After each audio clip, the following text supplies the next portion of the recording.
अजीज़ान मन आपको आपके भाई आदिल राजा का सलाम पहुंचे। मैं आपको सोल्जर स्पीक्स के ऊपर खुशामदीद कहता हूं, जहां पे वो खबरें मैं आपके लिए लेके आता हूं जो बंद दरवाजों के पीछे आपकी किस्मत से मुतल्लिक फैसले हो रहे होते हैं।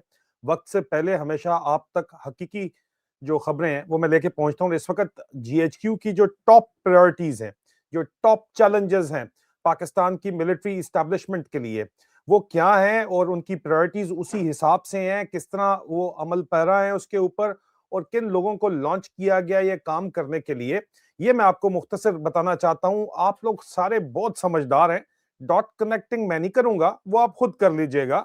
मैं मुख्तसर आपको जो बातें बताना चाह रहा हूं आखिर तक आपको समझ आ जाएगी और की प्लेयर्स मैं आपको जरूर बता दूंगा। उसके बाद अगली कहानी आपके पास है, आप सारे के सारे आराम सुकून से समझ जाएंगे कि विचली गल क्या है, गेम क्या चल रही है। सबसे जो बड़ा चैलेंज इस वक्त कंसिडर किया जा रहा है जीएचक्यू के अंदर वो ये है कि जी सोशल मीडिया के ऊपर, अब सोशल मीडिया को रोका तो नहीं जा सकता क्योंकि जाहिर बात है कि उसकी वजह से टैक्सेशन, जो बड़ी हैवी टैक्सेशन कर रहे हैं इस वक्त, इतनी टैक्सेशन पाकिस्तान की तारीख में भी देखने में नहीं मिलती जो इस वक्त कर रहे हैं। क्योंकि कारोबार तो चल नहीं रहा, तो टैक्स काट के गरीब आवाम की कमर तोड़ के जो है वो खर्चे चलाए जा रहे हैं, खर्चे पूरे किए जा रहे हैं, कर्जे उतारे जा रहे हैं ताकि मजीद कर्जे मिल सकें। ये बात ध्यान में रखिए।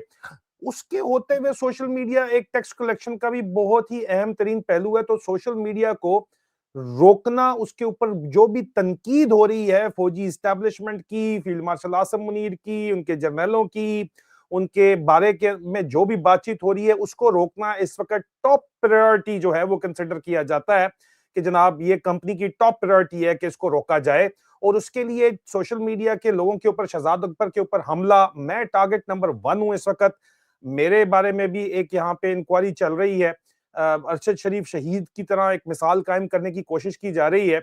अगर हम अभी तक किसी अफ्रीकी मुल्क में होते या मुत्तहदा अरब अमारात में भी होते तो वो काम हुआ हो चुका होता, लेकिन वो पॉसिबल नहीं हो पा रहा क्योंकि जाहिर बात है, आपको भी पता है कि बरतानिया में इन लोगों की अपनी और अमेरिका में इनकी अपनी जायदादें वगैरह, जो इनके अपने पे मास्टर्स बैठे हुए हैं, तो इनको ख्याल करना पड़ता है। लेकिन डेस्परेशन का लेवल ये है कि कुछ भी करके किसी तरीके से बाय बारो स्टील, ये फौज का फॉर्मूला है, उसके तहत सोशल मीडिया को कंट्रोल किया जाए और खामोश करवाया जाए तनकीद को। ये प्रायोरिटी नंबर 1 है, टारगेट नंबर 1 है जो मैं आपको बता रहा हूं। उसके बाद दूसरा, जो बयानियां बेचने की मुसलसल कोशिश की जा रही है और इसके ऊपर बड़ा हैवी किस्म का काम इस वक्त हो रहा है और मैं आपको मुसलसल रिपोर्टिंग इसके ऊपर कर रहा हूं। और इसके लिए जो है वो 9 मई के बाद जिन्होंने प्रेस कॉन्फ्रेंसेस करके भागे थे, जो भगोड़े हैं, उनको भी लॉन्च किया गया। तफसील के ऊपर मैं जरूर आऊंगा, सबूत भी आपके सामने जरूर रखूंगा। मैं आपको रिपोर्टिंग कर रहा हूं कि शाह महमूद कुरैशी साहब को भी एंगेज किया जा रहा है।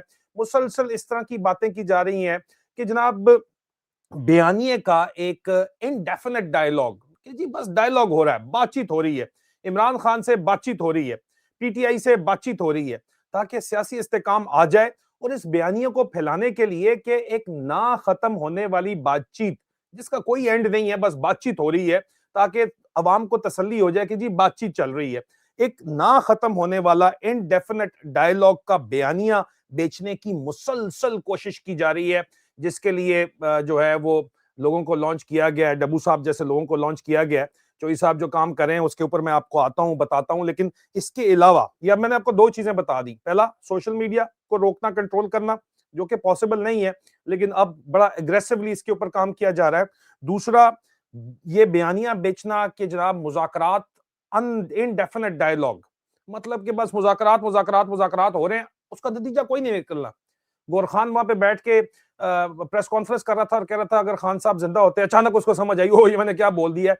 फिर मैं कहता हूं कि जी, या औरंगजेब भट्ट साहब आके मेरे प्रोग्राम में कहते हैं कि ये पीटीआई जो मौजूदा है, क्यादत है, जो है गौर खान वगैरह, ये इससे पहले स्वीट बॉय जो भी कबूतरबाजी कर रहा है, यही लोग है ना क्यादत आपकी। या वो आलिया हमजा लाहौर के अंदर जो बैठी हुई है, ये यही क्यादत है ना आपकी। ये इनको एक पीटीआई के अंदर भुट्टो चाहिए, वो औरंगजेब भट्ट साहब बात करते हैं तो लोग नाराज हो जाते हैं कि क्यों बात कर रहे हैं, लेकिन बहरहाल हकीकत तो यहाँ पे यही नजर आती है। लेकिन 2 चीजें मैंने आपको बताई। तीसरी है कि इमरान खान को जेल में रखना हर सूरत, ये प्रायोरिटी बता रहा हूं मैं आपको। चैलेंज भी है और प्रायोरिटी भी है। चैलेंज इसलिए है कि बैनुल अक़वामी सतह के ऊपर अक़वाम मुत्तहिदा भी बोल रही है, अब इसके ऊपर बार बार बोल रही है और इसके ऊपर पूरी के पूरा ओवरसीज पाकिस्तानी कम्युनिटी इसकी वजह से पैसे नहीं लगा रही है। हर तरफ से इंटरनेशनल प्रेशर तो बिल्डअप हो रहा है। इमरान खान के बेटों के आने की वजह से इस गेम में बड़ा मैसिवली प्रेशर बिल्टअप हुआ है, ये बात ज़हन के अंदर आप रख लीजिए। बहुत ही बड़ा एक प्रेशर बिल्टअप हो रहा है इमरान खान के बेटों, और इमरान खान के बेटे इसी वजह से टारगेट, टॉप प्रायोरिटी टारगेट है इस वक्त, कासिम और सुलेमान। ठीक है, आपका भाई भी उसी टारगेट लिस्ट के अंदर आता है और शहजाद अकबर साहब भी उसके अंदर शामिल हैं, 5 बंदों के अंदर, और डॉक्टर मोईद पीरजादा उसके अंदर अब शामिल है। ये 5 बंदों का जो टारगेट है। लेकिन मैं आपको ये वाज़ेह तरीके से बताता चलूं कि ये जो हालात हैं, और ये रिपोर्टिंग है, बाकायदा तौर के ऊपर ये रिपोर्ट्स मौजूद है, मैं रिपोर्ट्स कोट कर रहा हूं, आगे चल के मैं आपको अलग वीलॉग में तफसील बताऊंगा, लेकिन इस वक्त मैं सिर्फ बता रहा हूं कि इनकी टॉप प्रायोरिटीज क्या है, जो स्टेटेड प्रायोरिटीज है, जिनके ऊपर बाकायदा तौर के ऊपर काम हो रहा है। और वो ये है कि इमरान खान को जेल में रखना एक चैलेंज बन चुका है इनके लिए, लेकिन उनको जेल में रखना है और माइनस इमरान खान करना है। अगला ये है जनाब कि किसी किस्म की कोई भी बातचीत फील्ड मार्शल की गैर कानूनी अपॉइंटमेंट के ऊपर नहीं होनी चाहिए। ये एक और टॉप मोस्ट प्रायोरिटी है जिसके ऊपर काम किया जा रहा है, मुसलसल काम किया जा रहा है। डॉट कनेक्टिंग आपने खुद कर लेनी है। अब मैंने आपको बता दिया, सोशल मीडिया पहला, दूसरा एक इनडेफिनेट डायलॉग का जो बयानिया नैरेटिव है, तीसरा इमरान खान को जेल में रखना और पार्टी को माइनस इमरान खान करना, और चौथा फील्ड मार्शल की अपॉइंटमेंट के ऊपर जो है, आसिम मुनीर की अपॉइंटमेंट के ऊपर किसी किस्म की कोई भी बातचीत, उसको चैलेंज नहीं करना, कोई उसको चैलेंज ना करे, किसी सूरत उसको चैलेंज ना करे। एक डीएचए का नया पैकेज भी रिसेंटली जो है वो दिया गया है कोर कमांडर्स को, उसकी भी तफसीलात आ जाएंगी, उसके ऊपर मैं बात करूंगा।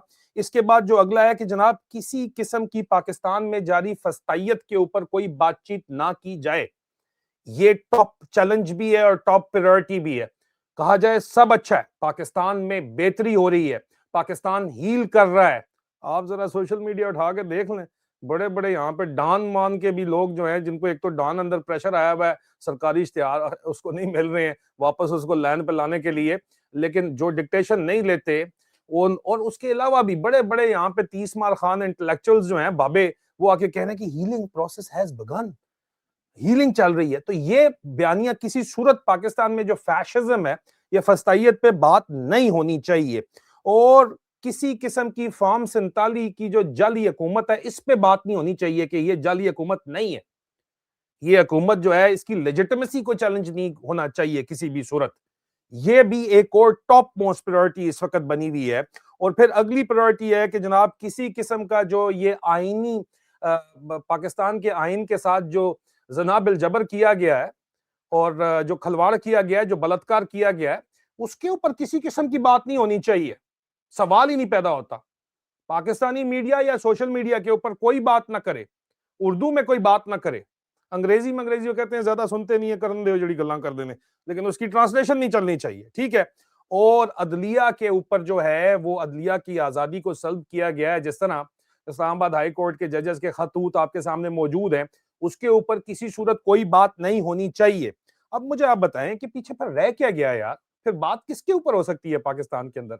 सिर्फ सब अच्छा, हर खड़ी चीज को सलूट और हर लेटी चीज के ऊपर चूना, बस और कुछ भी नहीं। ये हमारा मुल्क है इस वक्त आज पाकिस्तान, और इसमें कोई भी पॉजिटिव नहीं है। आप मुझे बताएं कि पूरे का पूरा मुल्क एक जेल बन चुका है, और मैं आपको बताऊं कि दोबारा से लॉन्च किया गया है इस जेल को बेचने के लिए, इसकी मार्केटिंग करने के लिए फवाद चौधरी साहब जो हैं और डब्बू साहब जो हैं, उनको, उन जैसे लोगों को लॉन्च किया गया है। पाकिस्तान के अंदर जो लोग, मैं जिनसे ओवरसीज पाकिस्तानी से बात करता हूँ, सिर्फ मैं इससे मौजू के ऊपर आता हूँ, खुदा की कसम मुझे कहते हैं वो कि यार हमारा दिल, जब तक पहले हम जाते थे लैंड करते थे तो नीचे सोनी धरती देख के आंखों से आंसू आ जाते थे, अभी जाते हैं तो दिल जो है ना कचकोले खा रहा होता है। एक फौजी अफसर मुझे कह रहा था, राजा तुझे याद है जब हम पीएम में फर्स्ट सेकंड टर्म में वापस जाया करते थे वीकेंड से, तो दिल जो है वो धड़क रहा होता था कि अभी रगड़ा लगना है हमें। तो पाकिस्तान लैंड करते हुए बिल्कुल वो हालात हुए हैं इस वक्त, और निकलते हुए कहते हैं कि जब तक जहाज उड़ नहीं जाता, टेक ऑफ करके पाकिस्तान की हदूद से निकल के अफगानिस्तान में नहीं चला जाता, उस वक्त तक दिल को सुकून नहीं आता कि यार पता नहीं कुछ हो ही ना जाए, कोई काम ही ना पै जाए पीछे। इतना ज्यादा तंग किया जा रहा है, इवन रिटायर्ड ऑफिसर्स जो हैं, जो कि पाकिस्तान से बाहर हैं, वो भी अगर तंग हो रहे हैं, तो आप सोचें कि बाकी आम पाकिस्तानी का क्या हाल हुआ हुआ है यार। तो ये जो ओवरऑल सिचुएशन है, इसके अंदर अब फवाद डब्बू साहब को लॉन्च किया गया।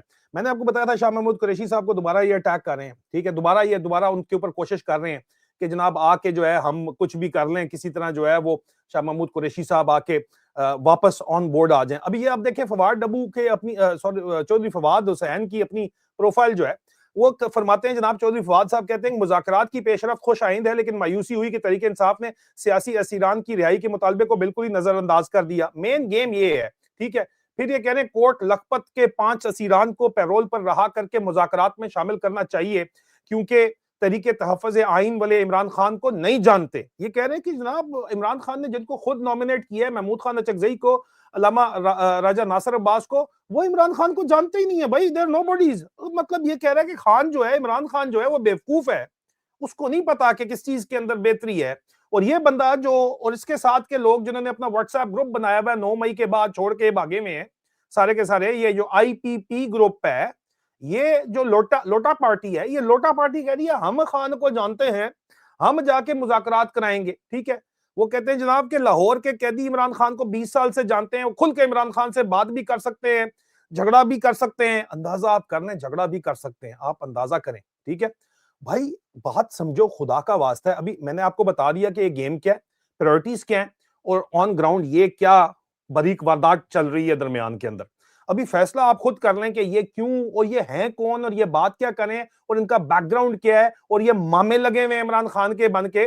बात होनी चाहिए, बात डायरेक्ट इमरान खान से करें भाई, go and talk directly to Imran Khan. लेकिन वो तो हो नहीं सकता, क्योंकि जो टॉप प्रायोरिटीज है उसमें इमरान खान को मुसलसल जेल में रखना और माइनस इमरान खान करना हर सूरत के अंदर टॉप प्रायोरिटी है।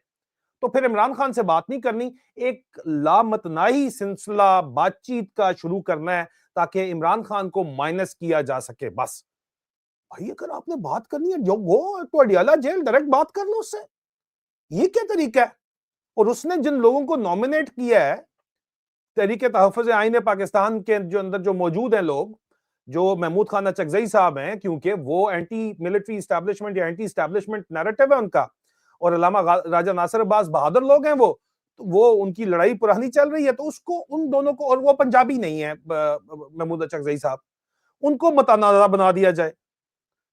और ये लॉन्च किया गया यहाँ पे फरला दोबारा से, जनरल डब्बू। या दिस इज रॉन्ग ना, गलत है ये।